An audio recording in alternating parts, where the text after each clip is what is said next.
Gigi, Here we are. we did it. Oh, God. I don't know. I don't know what we did. We didn't do anything. It was week 12. We suffered through another Saturday of football. It was SEC day yesterday for us. It was SEC day. I mean, they had all the drama yesterday. Yes, they did. Yeah, Big Ten took care of business. Well, yeah, Big Ten. Oregon takes care of Minnesota Friday night. Right. Ohio State. Oh, go ahead. Kind of conflicting I'm clashing. Okay, Ohio State. I'm clashing today. Ohio State takes care. But it's still Big Ten. Still Big Ten. Still Big Ten. Ohio State takes care of UCLA. Indiana takes care of Wisconsin. I thought it was appropriate. And Penn State took care of Michigan State. Penn State won. Okay. Yes, they did. Penn State got their first win after 6 straight losses. Can you believe that? 6 straight losses. That doesn't sound like Penn State with 6 straight losses sounds insane. That's got to be a school record. I don't think they've ever lost 6 in a row. I don't think.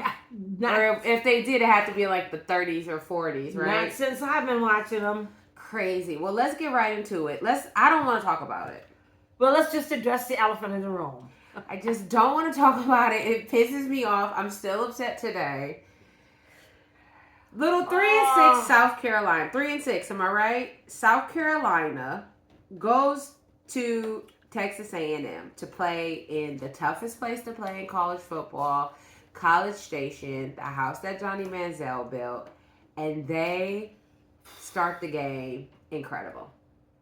I don't know if they started the game incredible or if Texas A&M was just playing bad. No, South Carolina was maybe a mix of both. I would say both. But South Carolina was playing fantastic. And we talk about it and we talk about it. And I get so frustrated because you have these teams and you're like, I've seen what you can do. I've seen what you can do. How come you don't do it? Not even 100% at a time. How come you can't do that 75% of the time?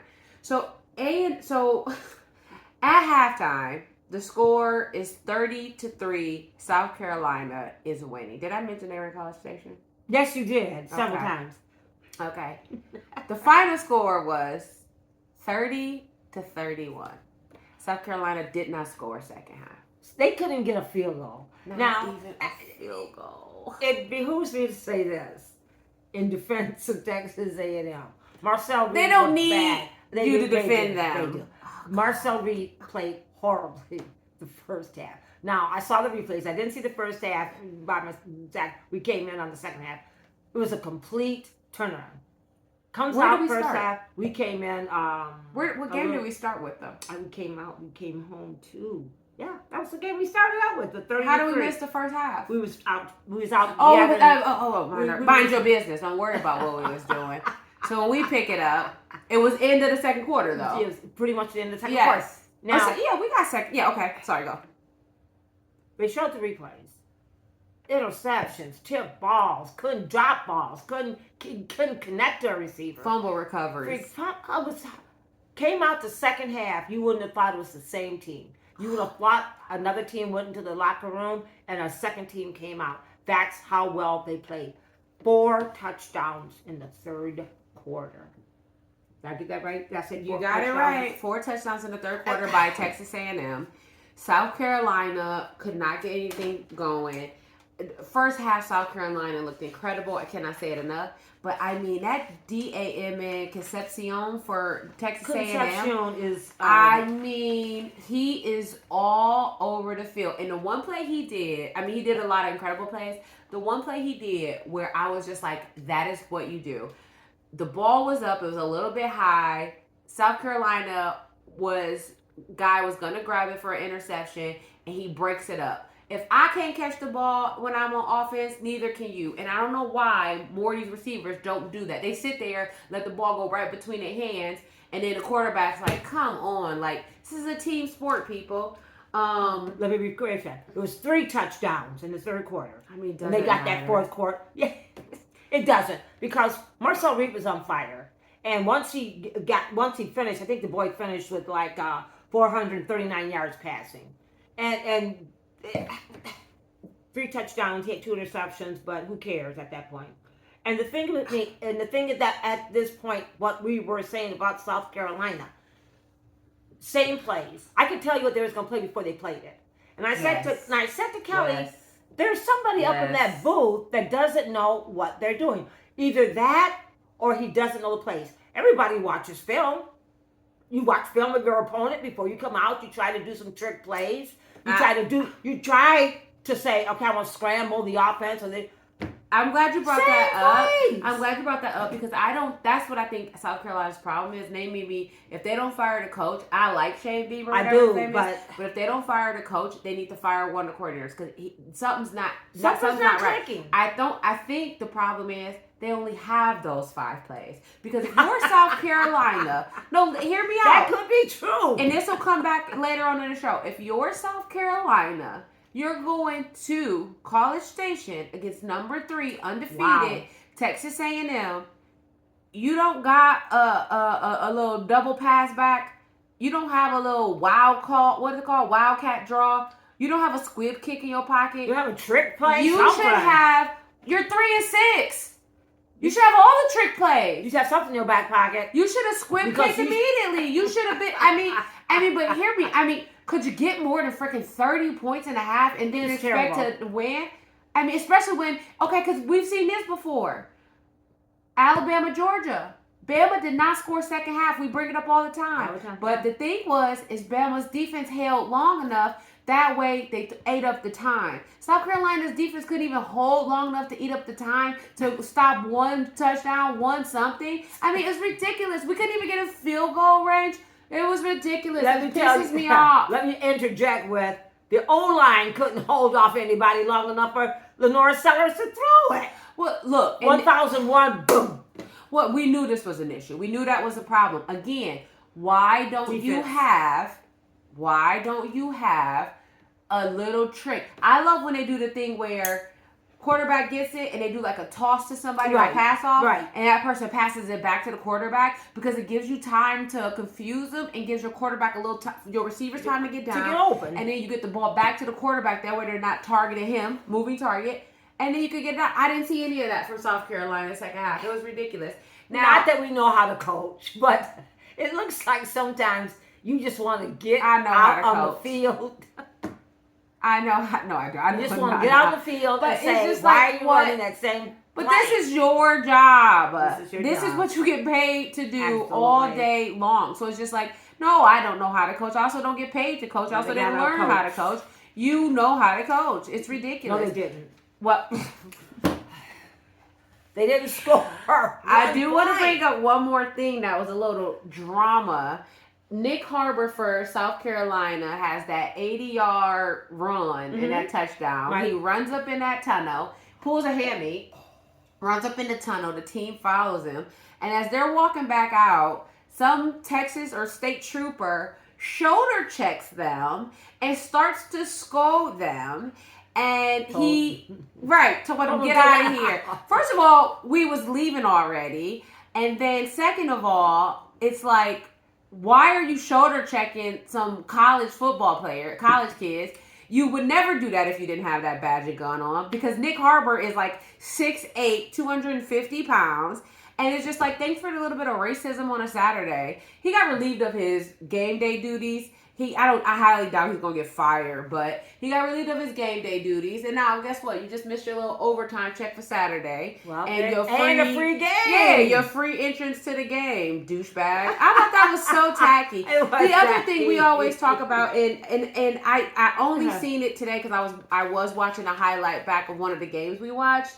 And we seen it a few weeks ago. One of the opposing team scores a touchdown, and then the fans are giving them the middle finger. Oh, yeah. It's like, I know 18 is legal adulthood, but these are college kids. They're 18, 19, 20, 21-year-old kids. Why are you, as a grown-ass person, giving them the middle finger over a football game. Like, and I'm a fan. When I'm there, I'm yelling, I'm cussing. But college, I'm a little bit, I'm not even, it depends on, but college is a little bit different. Like, I'm not as aggressive because it's like, it's college. I'm not a national TV. God. Well, that's the other problem. I might do that on the side. You are on national freaking TV. Moving right along. Yes, moving right the frick along. Wait, speaking of a little bit of gossip, I know I didn't tell you about them, but I mean, we talked about it. Ooh. You see that, and you know, and that's the other thing. Why do they got the report on everything? Because that's their job. Nothing is sacred in football. They're like, yeah, Gee got new glasses today. Yeah, Coach everybody's got it. Everybody's got it now. Okay, well, I guess, and now I'm spreading the toxic, I guess. But James Franklin is in talks with Virginia Tech for head coach. That was yeah. I like that. How do you feel? How do you like that? How do you feel about it? I'm not mad at it. I'm not mad at it. I saw it as a little blip across the bottom of the screen because they said we're still searching for. They said we're still searching for. I asked you how you felt about it. So I don't know. I don't feel either way. Either here. You think it's a good fit? You think it's? I don't know Virginia Tech. But you know James Franklin, do you think he has some coaching left in him? He's a young guy. Coaching left in him. I think it could be good. My God. I think it could be good. For how many years at Virginia Tech used to be footballish. Okay, didn't they back in the day? I don't remember. Okay. All right, well, we'll move on.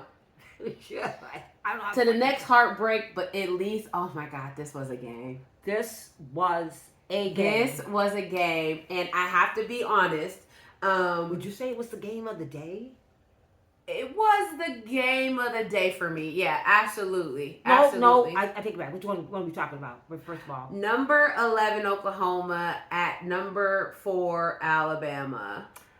I have to say this was the game of the day. This was the game of the day for me. Now. Both evenly matched. Both good quarterbacks. As a fan of neither team. I do love John Mateer. I love when a quarterback comes from a school where he maybe didn't get the shine, comes from Washington State. I don't know how Washington State gets these quarterbacks. You know, Cam Ward last year came from Washington State. He comes from Washington State along with the offensive coordinator. And I was super hurt when he hurt his thumb earlier in the season. Had to have surgery. Did not play. Came back too soon. With Texas. We talked about it. Came back too soon. Did not play well against Texas. And I just hated it because it could have been a different game. Dang, if he was healthy. And it happens all the time. Yep. Happens all the time. And you also worried, you came back too soon to lose. I hope you didn't mess it up. Because let that game go and, move on. Yeah. So I like John Mateer. And on top of the fact, I know Bama already has one loss. And who did Bama lose to? They lost to opening game. Florida State. Florida State that's awful now, but whatever. Yes.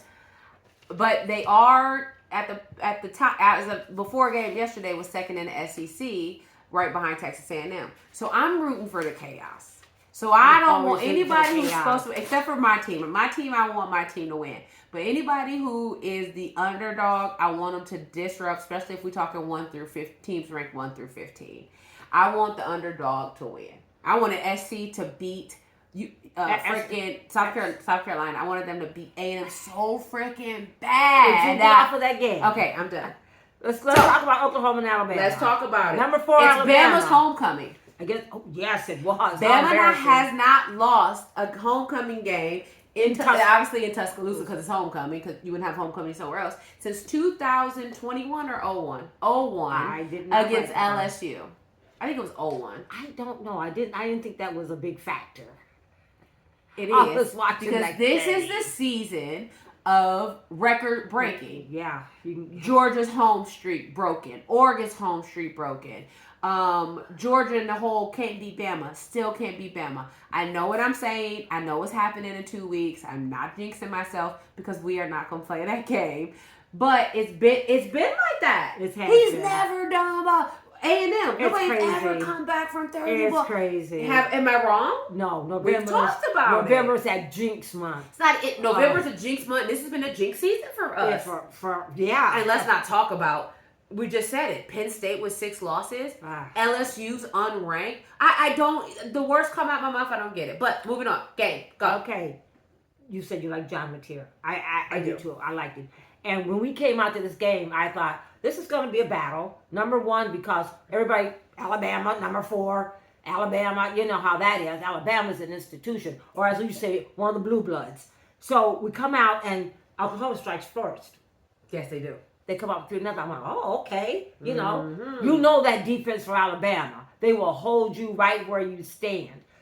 Came out fighting. And Bama, and Bama has been much improved. And they've been much improved from that. I don't know how they lost that first. They look crazy that first. They've been much improved. So you thought Oklahoma's got a feet on their hand on the road game. But don't count on Ty Simpson for Alabama. Comes right back. And they score a touchdown. And then can I bring up something that had your blood boiling a little yesterday? My blood is boiling? My blood never boils. Well, you was yelling through the screen. Was I? What did I do? There was I don't think I did. Bama fumbled, and the Oklahoma player tried to pick it up. And you said, you know the first rule of football. Fall, if there's a fumble, fall on the ball. Do not try to pick it up. He tried to pick up the ball, and it fell right on his face. I made sure I wrote that down because you were so mad. Like, fall on it. Fall on then it. It squibs out of his hand, and then Alabama got it back before it went out of bounds. But then guess what? Play right after, Oklahoma intercepted it. It sure did. They intercepted it. So halftime, what was our score? 17-14? Or was it 17-7? Oh gosh, I didn't write that down. I'll tell you. Keep going. Okay, so it's going. Oklahoma only has a lead by 3 points. Alabama has a touchdown, so 17-14. And then you could second half. You could see halftime 17-14. You could see the shift because now Alabama's getting wide open. I mean, Simpson threw a pass. This guy is just standing there for Alabama, wide open. I'm thinking, where's the defense? They're looking around. Guys in the end zone. Boom. Beautiful pass. I was thinking, how did this happen? I gotta say, it's feeling like you're an Alabama fan. No, this I wasn't. This real one-sided because you didn't bring up now, I did love Bama, and some people said it's fake, some people said it wasn't. The fake fumble. They snapped the ball and Jam Miller falls. I did not. If it wasn't fake, I loved it. I love that. You didn't talk about the interception in the end zone, but then they called it back because it was a pass interference. You know about Ryan Williams' big fumble on a punt return and Oklahoma got the ball? No, I did not. You don't know any of that. You are a Bama fan. I was just keeping track of the score. Here we go. What about that high snap and the missed field goal and the kicker sitting there yelling at the snapper? I didn't like that. I didn't get it and I didn't like it. I know you hate a bad snap. Yeah, but what that got to do with your foot kicking it 8 miles away from the goalpost? I think he was trying to say you distracted me. All right. Okay. What he was trying to say. But the thing of it was, I think I wrote this down too, and I could not believe it when I started looking back on it. They took the lead. Wait, before you go to the lead, do you know that Oklahoma's offense had the ball for 10 minutes first half? No. Yeah. They had the ball for 10 minutes first half, and they were still winning 17-14. Okay, halftime. Continue after that. Oh, I have nothing more to say. No, you do. Go ahead. No. No, anyway, what I did not realize until I looked at it was Alabama had the lead 21-20 halftime. Not halftime, I'm sorry, going into the fourth quarter. Yes, ma'am.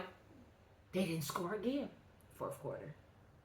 No score from Alabama fourth quarter. And Oklahoma only got a field goal. But you know what that tells tells you? What does that tell you? That tells you, now, if you're going to give me a game, I want that second half to be tighter than the first half. That means you went to that locker room, you reassessed, and you came out. There was only a total of 13 points scored in the second half. you love a game, and sometimes we always joke about Yeah. when it's low scoring. It's just like, oh my god, no, No, not this that game. was not this game. It was a lot of effort. It was a lot of football. Just no points, and you got to give credit to the defense. You couldn't turn your head away because you were afraid something would happen. No, that was the game of the day. So it ended up 23-21. You know Oklahoma's kicker has 21 field goals in a row, the most in SEC history. I'm sure you're gonna tell me. Well, that is a streak. I love the streaks. Can I tell you something else? Bama had double the total yards than Oklahoma, and Oklahoma won 23-21. Okay. Okay.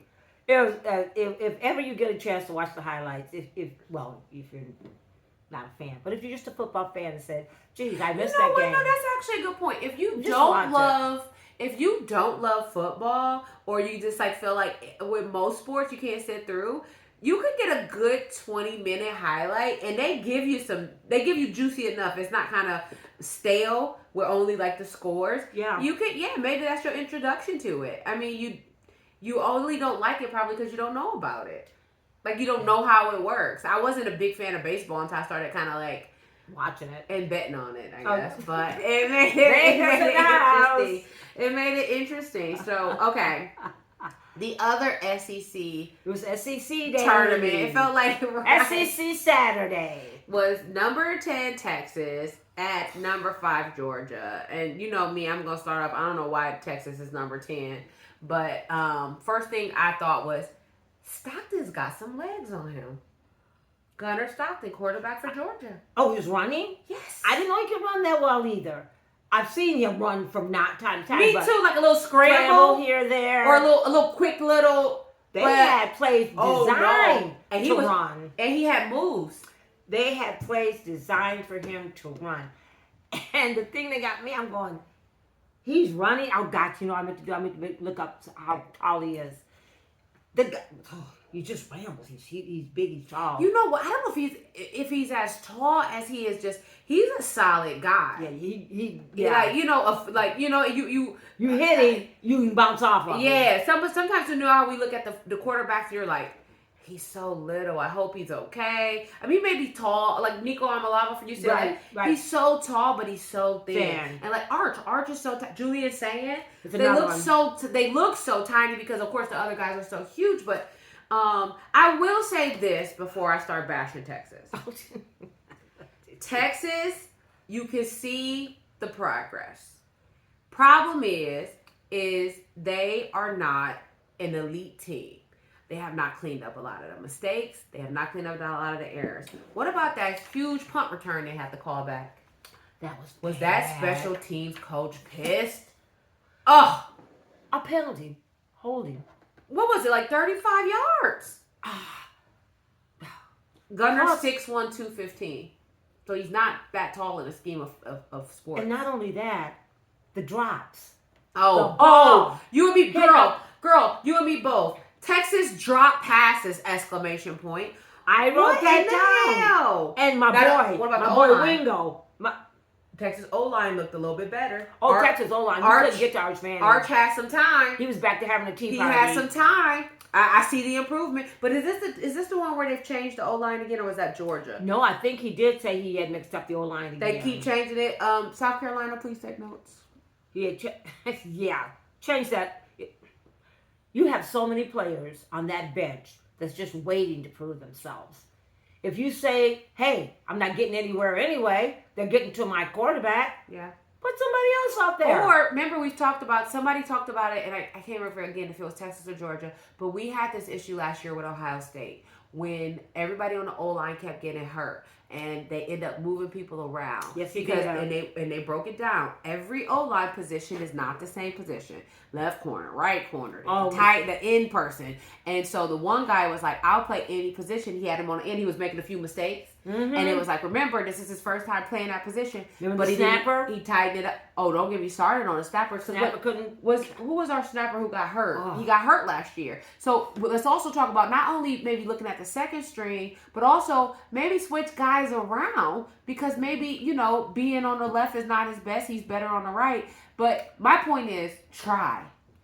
try We're something not telling new. you how to do your job. But we We're are. just- I am. Because it's just like, it's the definition of insanity. What are we talking about here? Yeah, okay. But I wrote Wingo down too. Because in the second half, he was my guy. He was trying to do everything he could to win for Texas. But the penalties. Him and Arch have a connection, and I thought that they was good. I thought they were going to come out and be kind of like Julian and Jeremiah on Ohio State is. Me too. Because I said, oh, they bond off the field.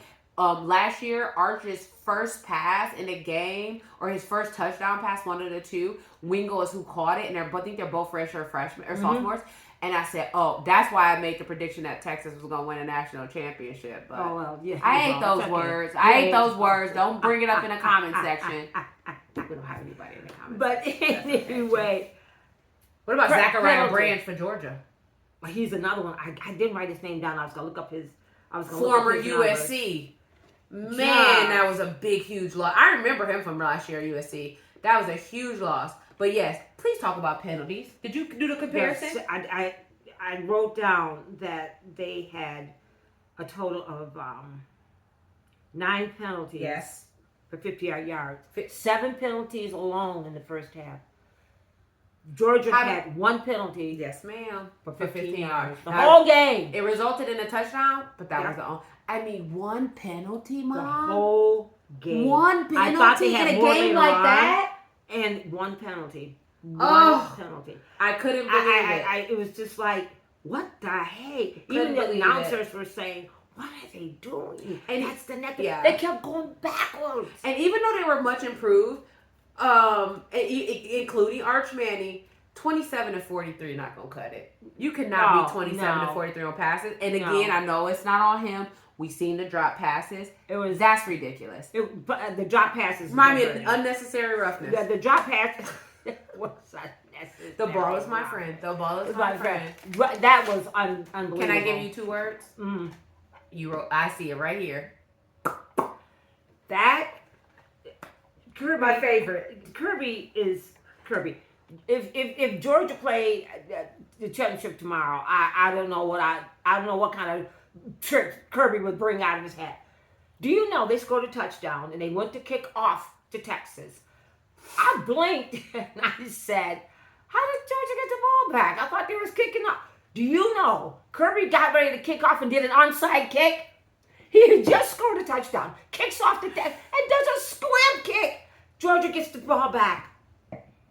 Well, I should have looked down the minutes they had. It was 30-something minutes. So the whole game, 30 minutes. I absolutely love how did they get the onside kick when you're not down by 2 and it's 2 seconds on the 2 minutes on the clock, and you want to get the ball back really quick.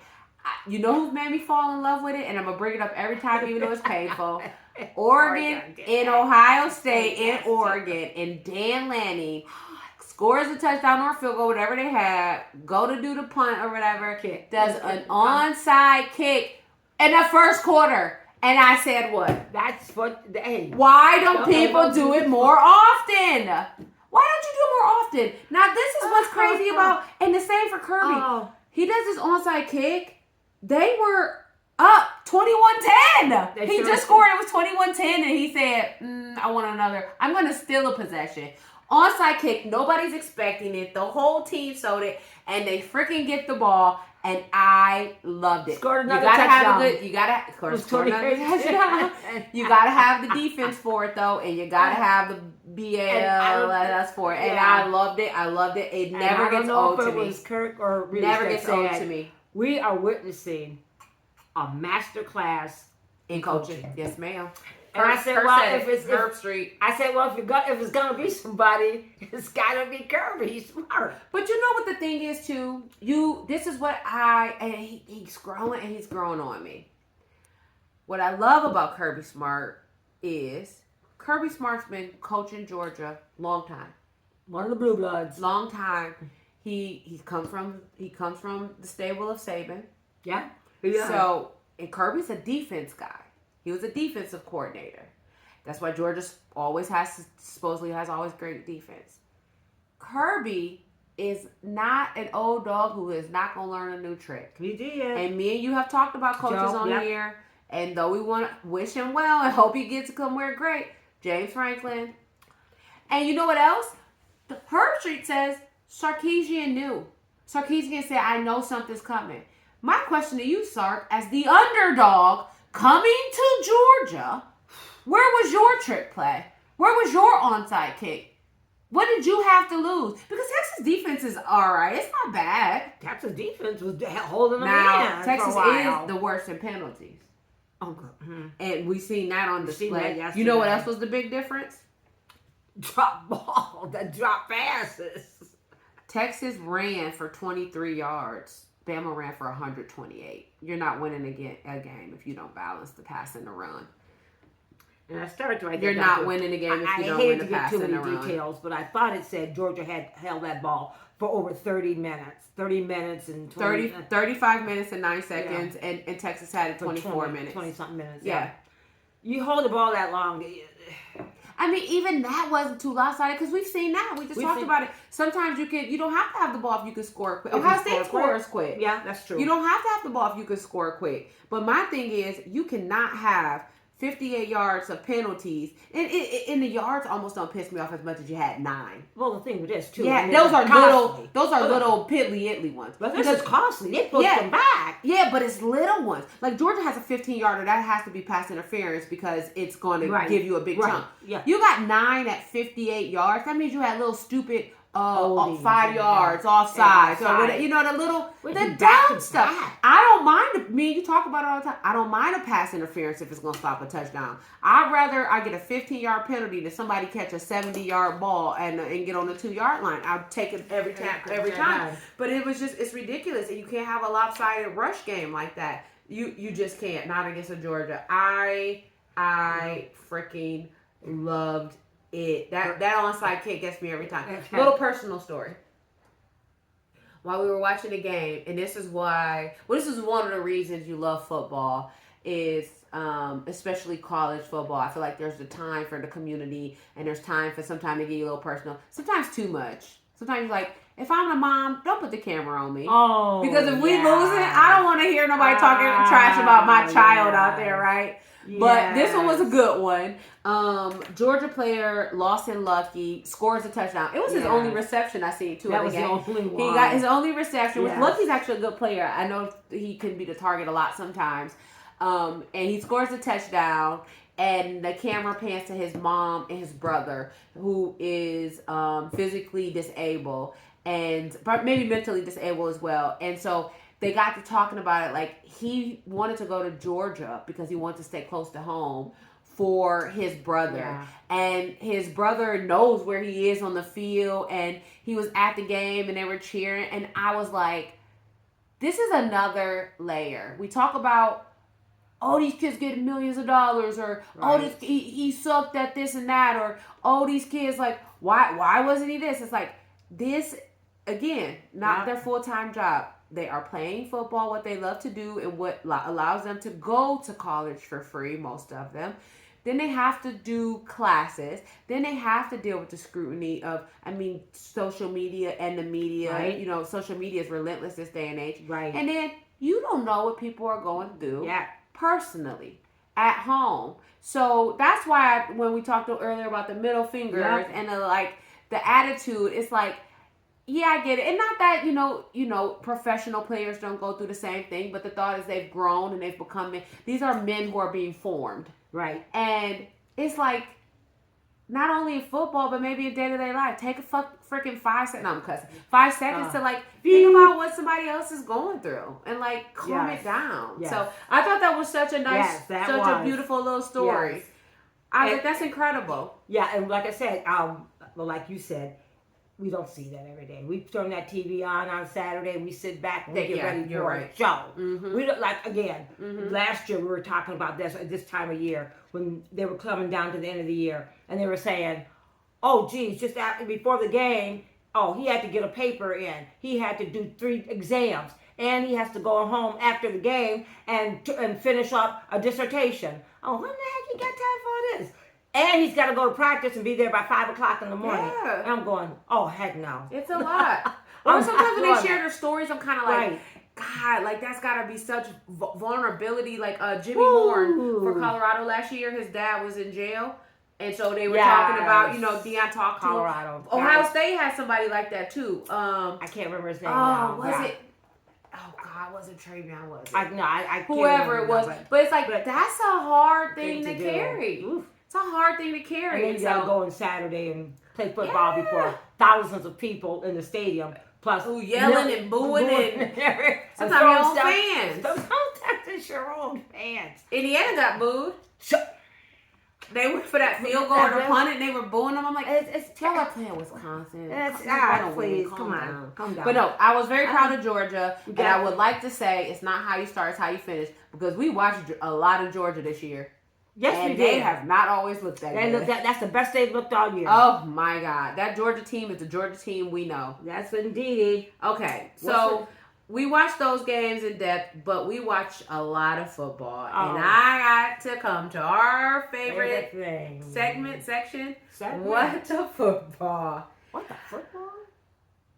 Clemson gets the upset over number 20 Louisville. Friday night fight. Sweeney says, "Not so fast, my friend." Or is that the same? No. Where's the? Not so fast, my friend. I'm not going to the national championship, but I'm gonna make sure nobody. Not that Louisville was going to, but I'm gonna make sure you're not going to. Hey, Louisville was in the mix. You never know. You don't ever know, because the ACC is drama. ACC is always drama. The ACC or the SEC? Oh, no, they're the ACC. You're ACC, right. I know. ACC. I wrote that at the top. Yes. Because the ACC has so much controversy going right now. I just said, not controversy, it's just drama. They just don't know who's going to win, and they play each other. Okay, another one. Newly ranked number 24, University of South Florida, loses to Navy, 38-41. Oh, dear God. Every time we give them a number. We give them a number, and what do they do with it? They lose. Speaking of, number 25 Cincinnati loses to Arizona 30-24 in Cincinnati. I don't want to talk about these home losers. What are you doing? We just put you in there. We thought you were gonna do something. You know you what? were ranked 24. That's why we ranked you. You know what else pissed me off? Who? Number 16 Georgia Tech barely beats 1-6 Boston College. 1-9. 1-9. I knew I was off. 1-9 Boston College, 36-34. Haynes King is not going to win y'all the game. And you know what? Win or lose, what's going to happen? And this is what I was thinking about last night. Ohio State ends up not playing one of their starting wide receiver, Cardell Tate, again. Jeremiah Smith, the other phenom, was already questionable, but he only did a few plays in the game. Pulled a hamstring, didn't he? I think he was questionable before the game. Yeah. He was holding his leg and he was limping, but he was already questionable before the game. Ryan Day knew he was only going to play him a few games. Right. And so I sat there and I thought, not that Ohio State needs to do this, but the example of not only do I want to get my guys to get some reps, I don't want anybody to be surprised when we in the, the big game, the big moment. Right. It also shows whoever, I've got a deep team. My depth chart is immaculate, and I've got players, because we've seen one player goes out, Haynes King get hurt. How do you think they rank at Georgia Tech? What does this feel like to you? I don't know. He Florida State, Jordan Travis, UCLA. Guess who got hurt for UCLA and didn't play? Well, and they weren't going to make UCLA wasn't going to make a difference. But Florida State, when they went undefeated and the quarterback got hurt and they got left out. The playoffs are bigger now, but at the same time, this is what, if I'm on a committee, I'm looking at. Is your team a team, or is your team one person? I got an opposite example. That he done lost his job at Ole Miss. I don't even remember Simmons. Simmons gets hurt. Trinidad Chambliss comes in, and he ain't came out yet. That's my guy. I want to see that if I'm on a committee, because if your team, do you have, because that's part of it. That guy do you have a team, or do you have 11 starters? Yeah. That guy came out and didn't look back. Yeah. I say that to say Georgia Tech barely winning, and I didn't watch the game, but I guarantee you it was the Haynes King show. Because it was the Haynes King show. I do agree with you on that. You cannot have 1-9. Boston College. Oh, what the football? What the football? And we've talked about this. We're not gonna just dwell on it, but you got the. We just talked about the South Carolina. Even if you don't have an Ohio State depth of players, you got a guy who's on your team. He came to your team. Oh, say he's second string. Okay, you're not happy with that O line. Put him in. What do you got to lose?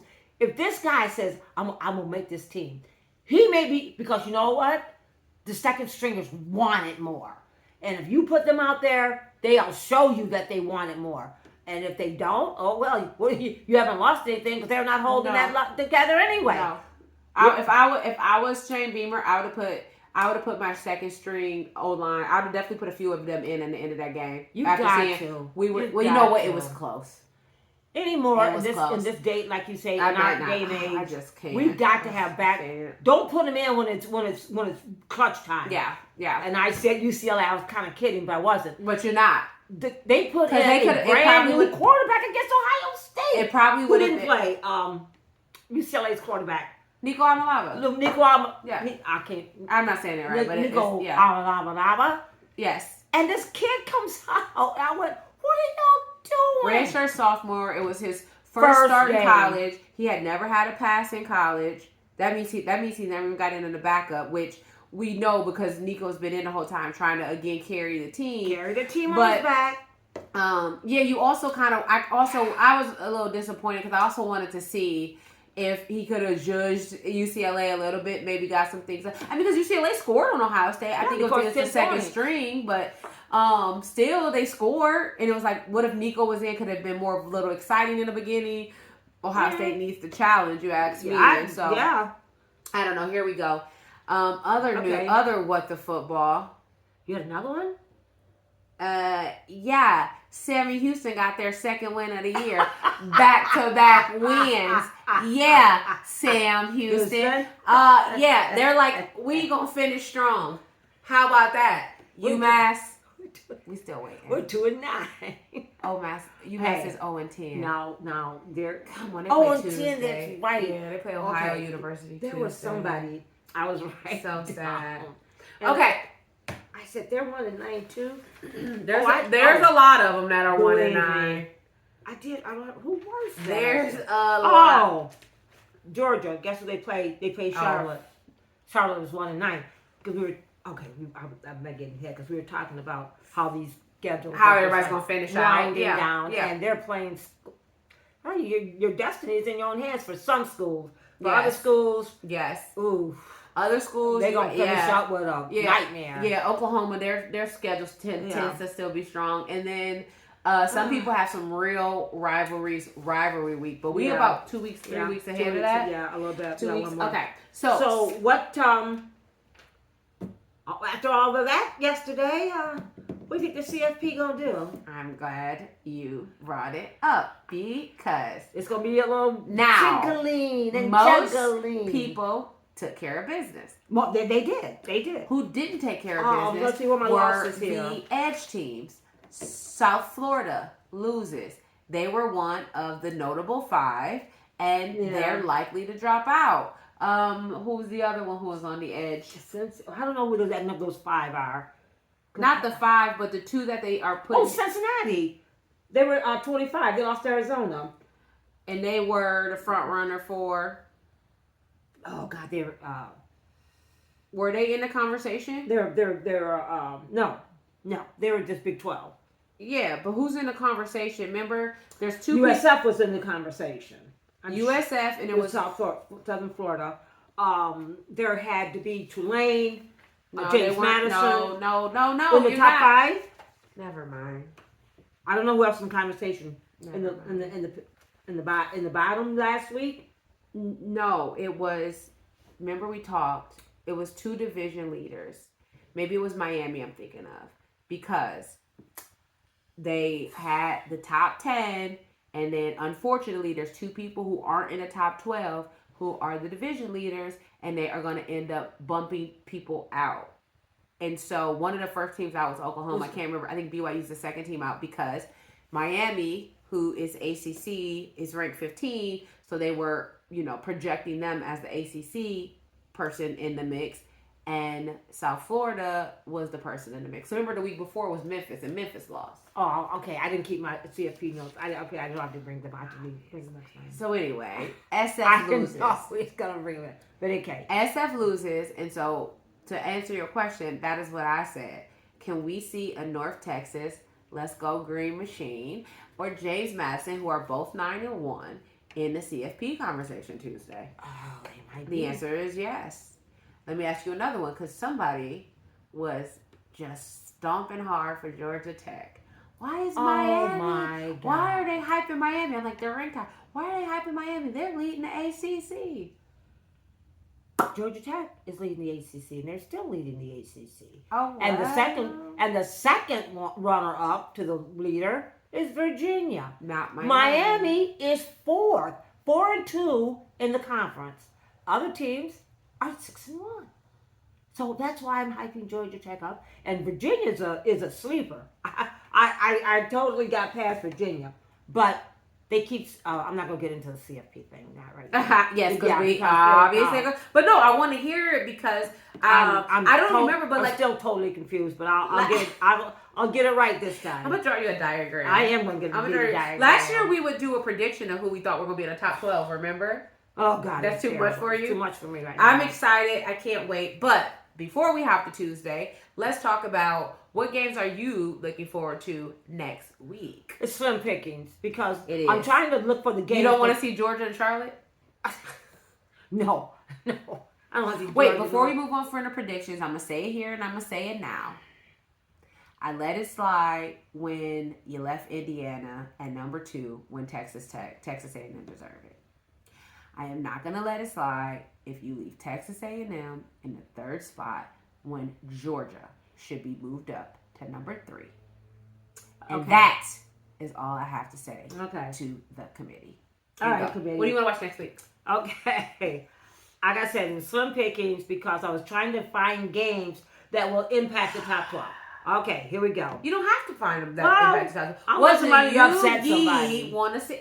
I was trying to upset somebody. I don't know.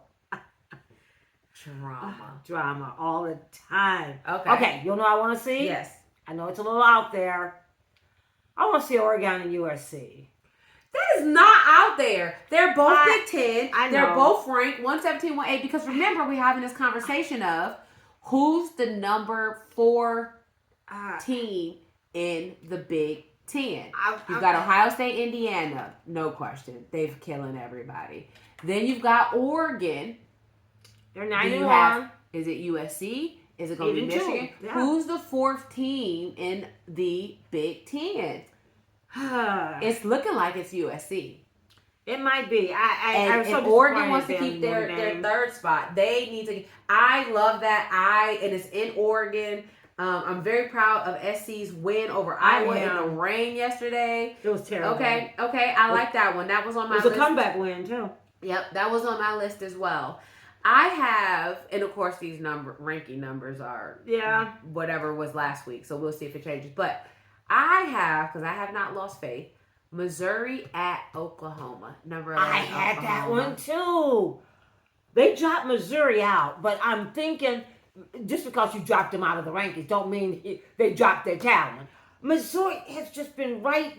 And I would love to take this opportunity to remind everybody that Missouri is playing with a third string quarterback? The second string quarterback. Sam Cook, I think was his name. Got hurt on like the first play of the first game. And Prabula is the backup quarterback who's been in, who he even got hurt, and they had the third string person in Zellers, who I thought did a good job. So I think that could be a game, and I think Oklahoma better not sleep, better not get complacent. Because all these teams now, if you're not in the rankings, they want to play for a good bowl.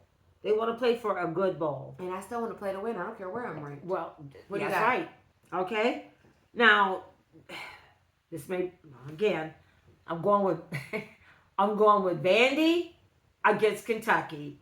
Vandy and Kentucky. Vandy. Okay, hey, Vandy. Carter Bowley for Heisman. Vandy. He's the Kentucky quarterback. I like him.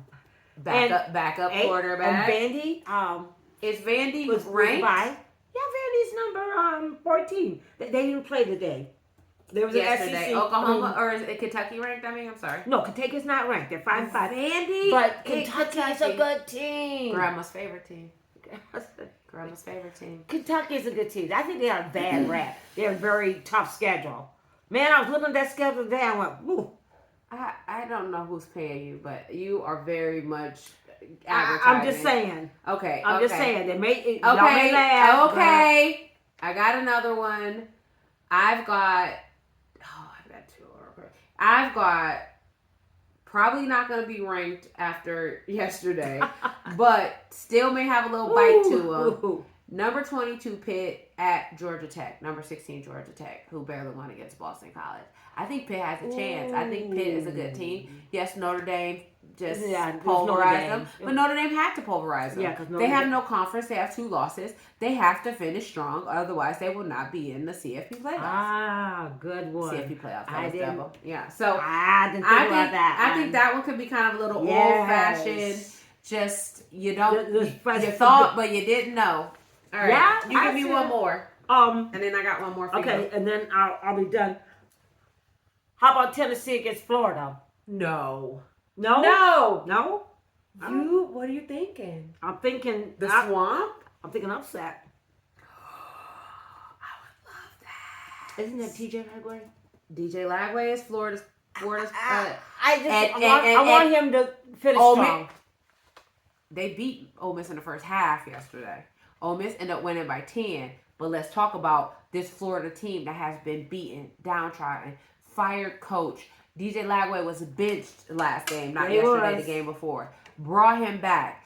And I mean, that Florida defense, I know when teams are bad, that's just how the cookie crumbles. Not talking about it enough. They do not mess around. Ole Miss was sweating in their boots Saturday. I'm throwing out the rankings in the next 2 games. I'm just saying, forget the rankings. We playing. What's Tennessee ranked? Tennessee is ranked 20. No, I'm sorry. 23. 23. 23. Blah, blah. 23. And they are in the swamp. You know, it gets weird down there. It gets weird down there. Okay. I mean, let's just remember, Florida beat Texas, who beat Oklahoma, who just beat Alabama.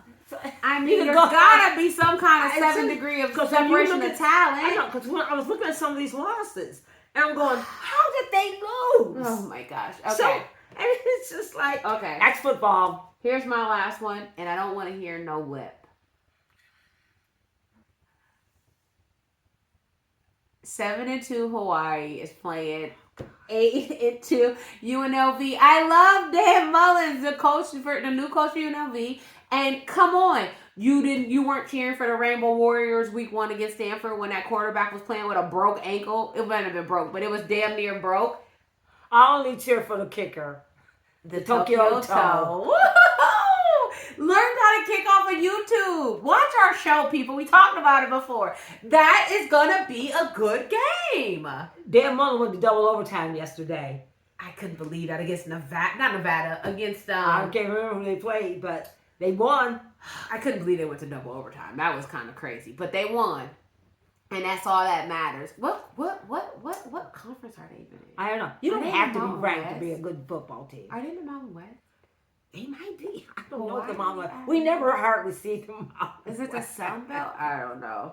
We watched the Mountain West last night. We did. They didn't give us a game. I was so disappointed in Boise State. And that's right. San Diego State gave them the business. So, okay, well, we have to come back Tuesday. So we need to make sure we don't go into overtime. And we're edging on it. You know, there are labor laws around here.